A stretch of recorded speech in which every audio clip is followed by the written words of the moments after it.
it's actually happening. AI is replacing human art. AI is making art better, quicker, and cheaper than humans can. And the question at hand is no longer will AI replace real art? Because it is. It already is. 14% of all workers have already been replaced by AI, and the rate is much higher in creative fields. What's strange to me is that not many people are talking about this. And I think a lot of us, especially in creative fields, are stunned. We didn't expect creative AI to develop this fast, and honestly, some people are avoiding the topic entirely. It almost feels taboo to talk about it. But there's a crisis coming. Actually, it probably already came. It's inevitable, and we need to talk about it. We've reached a crossroads where machines have become so capable that they're almost impossible to resist. Let's be honest, who's not using ChatGPT? Who did not do the Ghibli trend? We're all participating in the very thing that's taking us down, and frankly, insulting our human skill and intelligence because it's so new and exciting. And some people are saying, well, AI is not as good as human art, and it never will be. Really? In 1 year, AI managed to get so good that it's hard to tell apart between AI art and non-AI art. And let's step aside from the art for a moment and look at AI videos. We're having trouble distinguishing between AI videos and real videos. We actually don't know what's real anymore. I don't know what's real anymore. We can't trust anything anymore. It's like there's no more truth. You don't know if I'm actually here. I could be an AI. I'm not an AI, but I could be. Isn't that crazy? Before I get too dystopian, I have an unpopular opinion with AI. Not because I fear new tools, but because I think that deep inside, we as humans like humanity. And it takes a lot of thought to defend the idea that in certain areas, AI, which is more efficient than humans in so many ways, is simply not the answer. So the first question that we ought to ask is, what is AI and how does it actually work? The simplest way to describe AI is as a synthesizer of information. It collects huge amounts of data and uses algorithms to organize it efficiently. For example, if you want all the images of a cat in the world, AI is trained to recognize cat from non-cat images, and then it can build a model of what a cat means. It's a bit like how a toddler learns through repetition and pattern recognition. This mechanism is powerful, but it's also limited. And for years, that limitation kept AI from being widely used because humans could do those tasks pretty well. The difference today is that creative AI can improve by itself. It keeps learning as it receives new data and feedback until it can remix everything it has seen into something that looks original. But it's not truly original. It's a collage of patterns that's so cleverly combined that the result appears to be new. We're now at a point where AI has outperformed humans in so many tasks, and industries are adopting it to work faster and more efficiently. So, what about creative fields? AI is already being used in animation, film, concept art, and writing. And now we have to ask, is AI, film, animation, and art real? Are directors who use AI still real directors? Are artists who use AI still real artists? So let's look at a few examples because AI artist is now a real term. So-Gwen Chung. She draws with robots that act like creative partners, almost like doing a duet with a machine. She teaches the robot her style so they can add their own twist to the art. And then the final work is a mix of human and robot marks. What do I think about this? It's a cool experiment. And I do consider it art because there's a clear human touch. It's certainly conceptual art. It's about the idea, not necessarily the product, because if you look at the product, it's really not that impressive. Pieter van Arman. He builds robots that hold brushes and learn to paint by watching humans. The robots generate the strokes, but he guides them. To me, Van Arman is more of an inventor-engineer. He's using robots as tools, but he's still in control. Ahmed Elgamal. He uses algorithms to generate images that look like art. His CAN model imagines new works after studying thousands of existing ones. And this is where it gets tricky. Al-Gamal doesn't call himself an artist. In a TED Talk, he explains exactly how creative AI works, and it essentially functions as a highly sophisticated plagiarism mechanism, blending and tweaking patterns to mimic originality.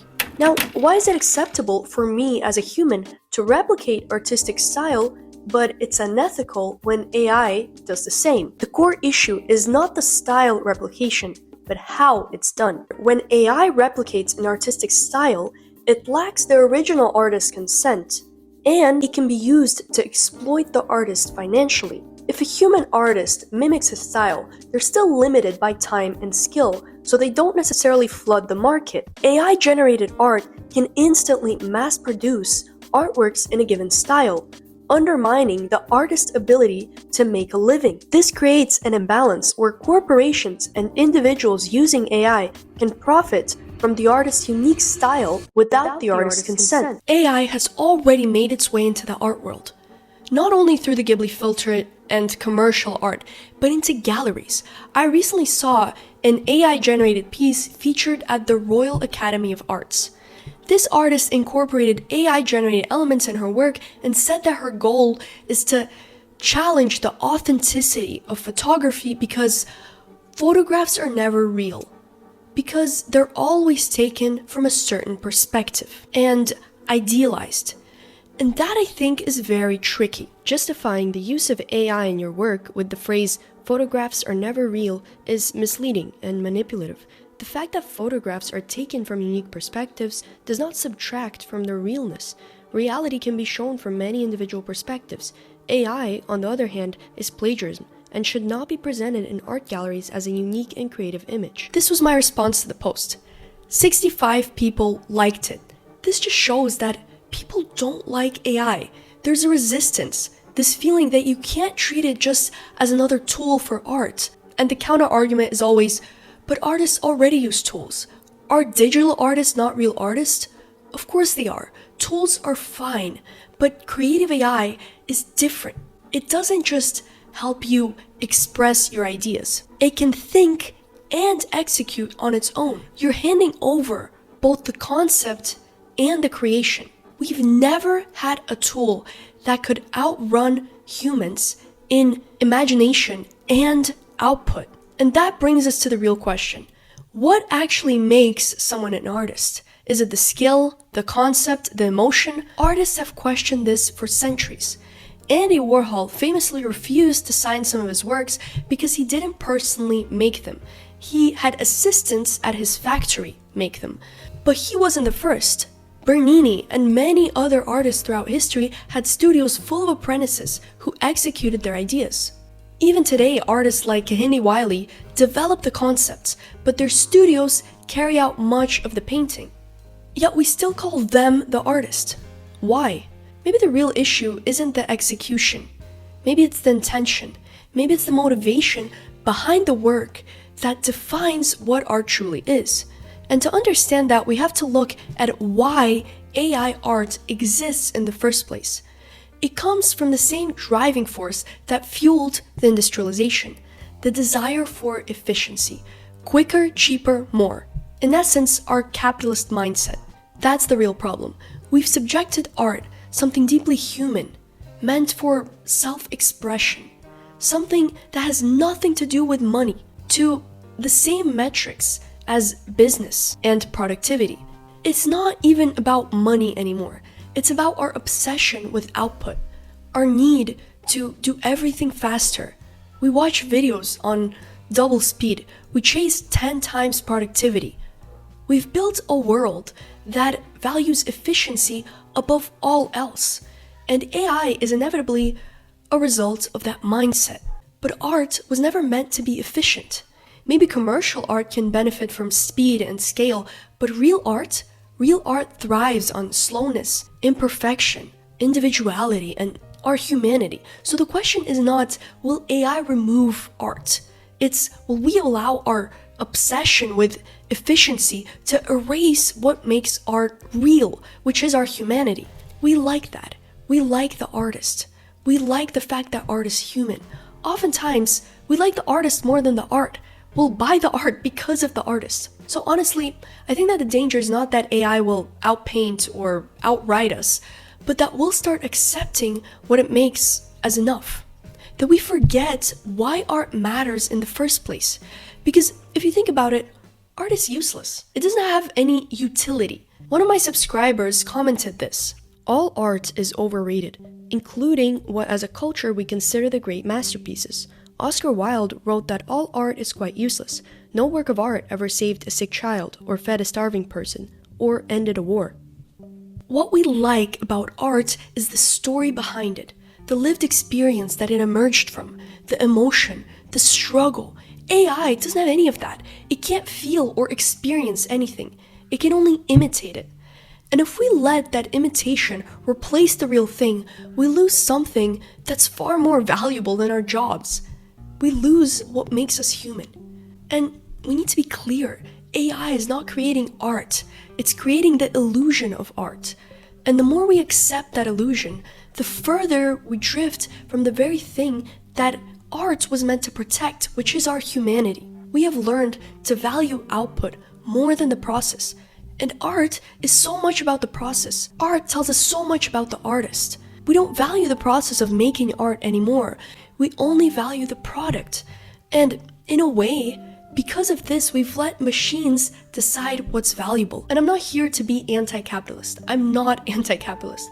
I just think we cannot subject art to capitalism. Medicine, law, business, engineering, these are noble pursuits and necessary to sustain life.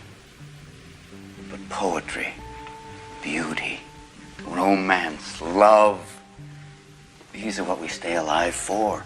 If you think about it, nobody gets inspired by AI art. That's the reality. It's just not relatable. It can't be, because of its artificial nature. And here's something else about value. When something becomes so easy and quick to make, it's not valuable anymore. In a sense, the things we value because they're rare, because they're difficult to achieve. And when that's gone, why would we spend our time looking at something or paying money for it? Those are my thoughts. I think we'll see more clearly in a few years how AI will really affect art, because now it's still slightly unclear. Hopefully it will not become widely accepted to use AI in your work. That would be an absolute tragedy in my opinion. If you want to see my artwork, follow me on Instagram. I don't use AI in my work at all. I never did. I never will. Let me know in the comments what you think about this topic. It's a very new discussion that I think we should be having and not avoiding. I feel strongly about this because it can literally determine the future of art and artists. Thank you again for watching. Please don't forget to subscribe, and I'll see you in the next video.